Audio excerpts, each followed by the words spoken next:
On the day dedicated to the Pro Terra Sancta Collection, Brother Francesco Patton, Custos of the Holy Land, celebrated a Mass in the Basilica of the Holy Sepulcher for all the benefactors who, he explained, with their generosity allow the Franciscan mission to continue in this land where the Son of God became man. The Franciscan community in Jerusalem, together with a small number of local Christians, celebrated the solemnity of the Exaltation of the Holy Cross in the Chapel of Calvary on Monday, September 14th, which has been widespread in both the Eastern and Western Church since the 4th century. The first major exhibition on the Franciscans of the Holy Land in France arrives in Paris. The 29 shots by Thomas Coex, photographer of Agence France Presse, which tell the daily life of the friars of the custody, are on display until December 13th at the gates of the Basilica of the Sacred Heart. The youth of the Land of Jesus have launched a solidarity project aimed at raising funds for the people of Beirut. They put on sale a special rosary made by artisans in Bethlehem through a campaign they called Rosary, with hope we win.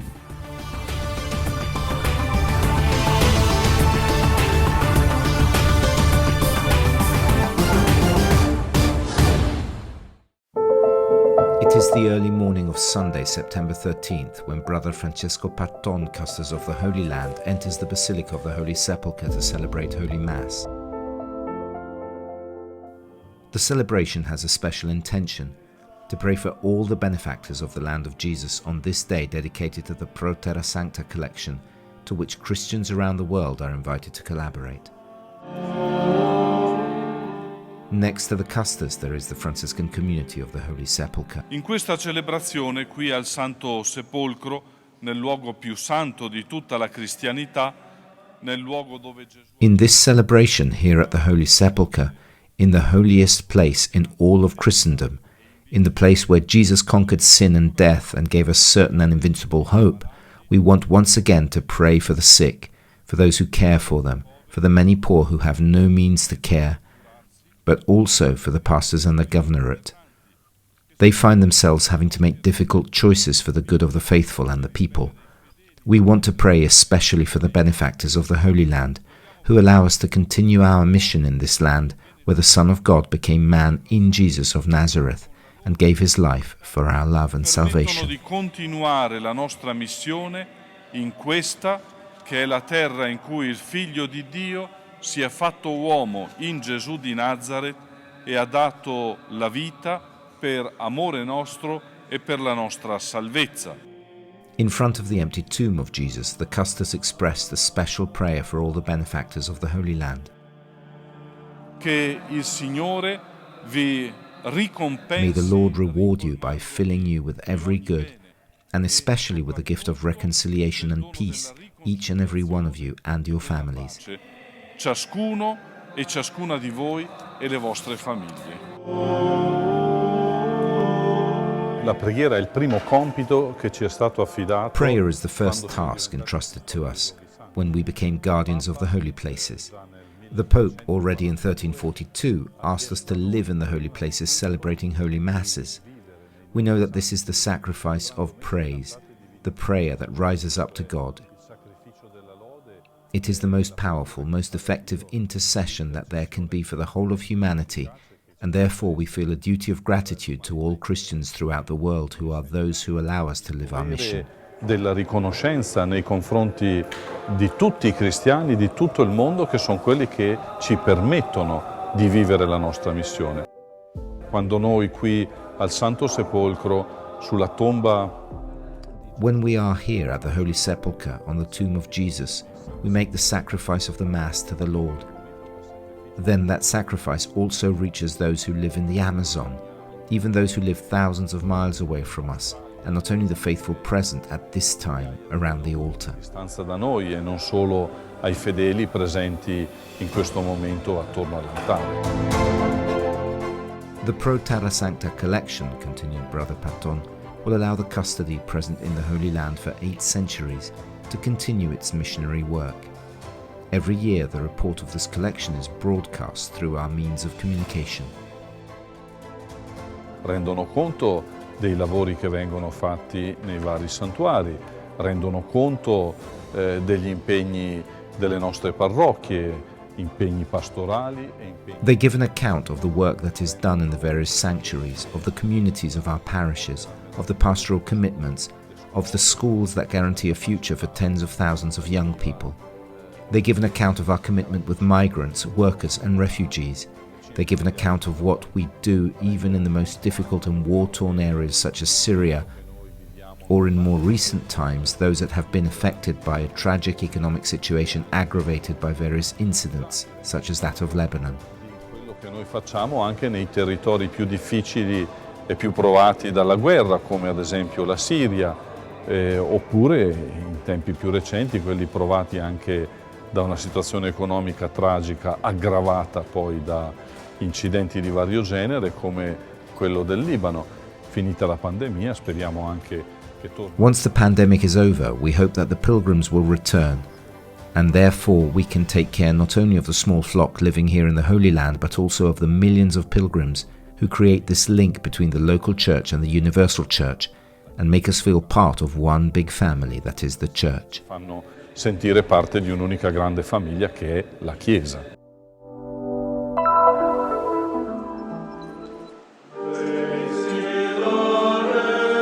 The Franciscan community of Jerusalem, together with a small number of local Christians, celebrated the solemnity of the Exaltation of the Holy Cross on Monday, September 14th.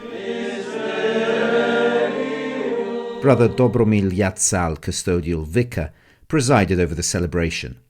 In his homily he stressed, "From this place shines the mystery of the cross, from the day when salvation for the world and for every man in history was accomplished." The custodial vicar also recalled that since the 4th century the Church, both Eastern and Western, has been celebrating this solemnity reserved for the triumph of the cross of Christ. After the celebration in the chapel of Calvary, place of the crucifixion and death of Jesus, all those present went in procession, passing by the shrine of the Holy Sepulcher to reach the altar dedicated to the meeting of Mary Magdalene with the risen Jesus. During the celebration, the Gospel of St. John in chapter 3 is read, "And the Son of Man must be lifted up, just as the metal snake was lifted up by Moses in the desert, so that whosoever believeth in him should have everlasting life." La festa di oggi, che si concentra sul trionfo di Cristo, riprende, come abbiamo sentito anche nelle letture, la storia del popolo di Israele. Today's feast that focuses on the triumph of Christ recalls, as we have also heard in the readings, the history of the people of Israel, threatened in the desert by mortal danger, who seek salvation, immediate salvation, and find it precisely in the raising of the serpent in the desert. This serpent, this elevation, assumes a meaning, a very special symbolism. It is the sign of God's saving power. It is the sign of God's wisdom that guides the people of Israel and in the desert. And today, the raising of the cross, especially in these days where humanity feels threatened by danger, is offered to us as a symbol of salvation. In questi giorni, quando l'umanità si sente minacciata dal pericolo, ecco, a noi viene offerto un altro segno di salvezza. Il segno che non è solo un simbolo, ma è uno strumento di salvezza di tutto il genere umano, ma anche di ciascuno di noi. The sign that is not only a symbol but a tool of salvation for the whole human race, but also for each one of us. We certainly, especially in times of danger, seek salvation. Is this where we can find it? In technical means, in medicine, in the comfort of someone who gives us a hand. We always find salvation in the raising of Christ on the cross. Christ who works salvation, Christ who communicates his love, offers it, but also invites us to learn how to communicate it to others. In this sense, we can live life to the full. We must not see it only as pain, as difficulty, but also as triumph and glory. Vivere pienamente la vita, non vederla soltanto come dolore, come difficoltà, ma anche come trionfo e come gloria. Every day the Franciscans, guardians of the sanctuaries of the redemption, pray for all mankind. Noi, Fraternità Francescana del Santo Sepolcro, 10 frati da tutte le parti del mondo, preghiamo per tutto il mondo. Noi seguiamo le We, notizie. Franciscan Fraternity of the Holy Sepulcher, 10 friars from all over the world, pray for the whole world. We follow the news of our nations, of the other nations we know, the news that comes to us from our pilgrims, friends, and we know that all of us are suffering. Therefore, both on a personal and on a community level, prayer is addressed to our God every day so that this time may be of purification, but at the same time that it may pass quickly, so that we may all come out of it sanctified, so that we may sanctify our world, our reality, the countries for which we pray, our families. Entrust yourselves to the prayer as we entrust ourselves to yours, so that in communion of prayer the Lord may hear us, sanctify us, show us his mercy, peace and well-being. Il Signore ci ascolti, ci santifichi, ci mostri la sua misericordia. Pace e bene.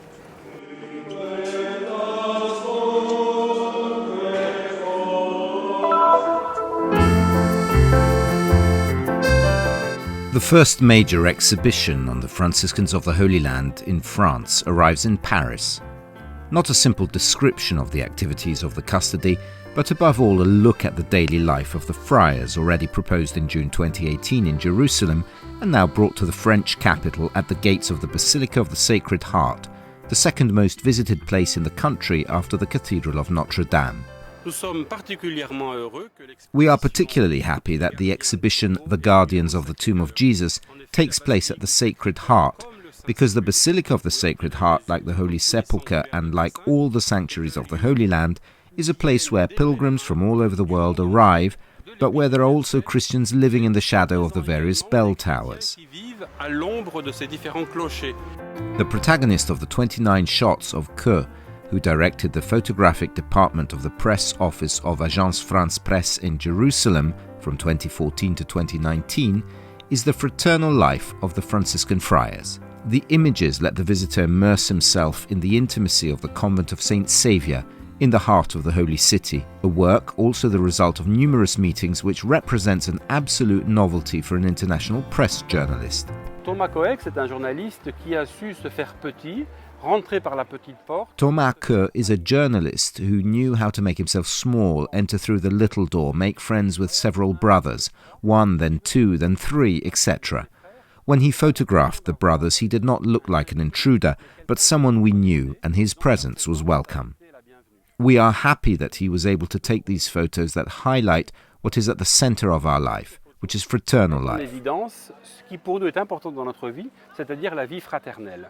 Au départ, c'est vrai que je pensais qu'il y avait juste une activité. At first, I thought that the friars were just doing something around the Holy Sepulcher, the tomb. A bit like when you are a tourist, you come to Jerusalem and on Fridays you see them walking the sorrowful way. But everything else they do in their daily life, I liked it very much. Knowing this community of Franciscan friars allowed me to see the honorable work they do. Les frères franciscains m'a permis de voir à quel point ils ont des actions plus qu'honorables là-bas.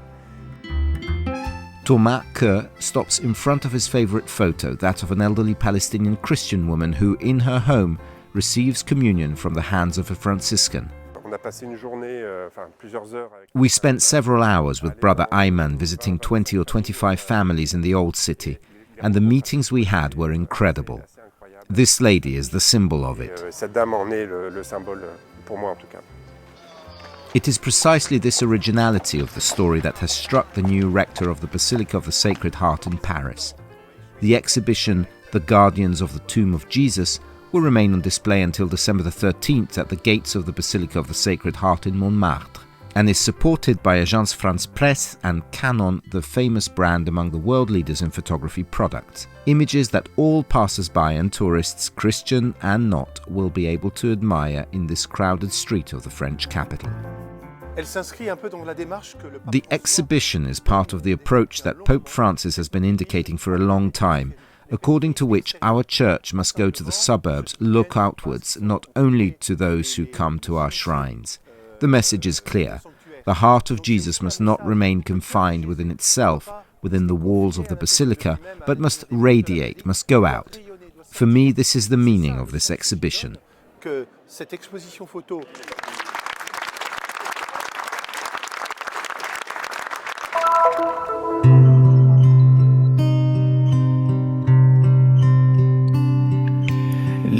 From deep pain comes hope, and the request for help is answered effectively. After the echo of the suffering of the inhabitants of Beirut arrived in the Holy Land following the painful explosion in the port of the city, the youth of the Land of Jesus started a project aimed at collecting donations for the inhabitants of Beirut through the campaign for the sale of a rosary specifically designed for this purpose. We decided to make a rosary, and we called the sales campaign Rosary with Hope We Win. This wonderful rosary is made from the wood of the olive trees of Bethlehem, and it has engraved the name of Beirut and an image of the cedar tree, as well as an image of Jerusalem and the olive tree. The idea is to show our solidarity to those who are experiencing a moment of particular pain. We suffer here in Jerusalem, and we are in solidarity with prayer by praying the rosary every day. At the same time, we are showing human solidarity. All the proceeds from the sale of these rosaries will be dedicated to helping our brothers in Lebanon.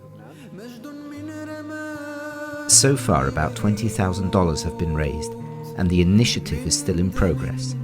But this project also has another positive consequence, which is to provide a source of livelihood for more than 30 families affected by the crisis caused by the coronavirus pandemic in the city of Bethlehem due to the absence of tourism and the suspension from March until today of the activity of local artisans who participated in the preparation and production of these rosaries.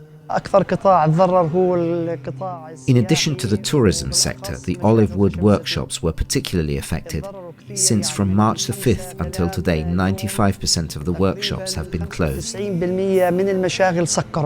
During the coronavirus pandemic, all our work was interrupted.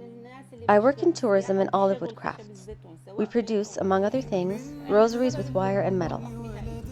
Although this initiative was born to support the difficult situation in Lebanon, it was also an important opportunity for us. It was a blessing from heaven for many families.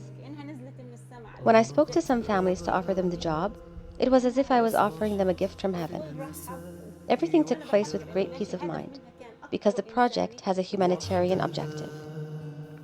The intimate relationship with some of the victims of the explosion in Beirut has strengthened the commitment of the youth of the Land of Jesus. Unfortunately, the explosion in Beirut caused the death of a large number of people and injured many more. Among them, there are many people with whom we also have personal relationships. The pain that we have felt here in Palestine is not only due to the bond that exists between an Arab country and another Arab country, or between a young Christian and another young Christian. The pain has been doubly great because innocent, friendly people have been affected.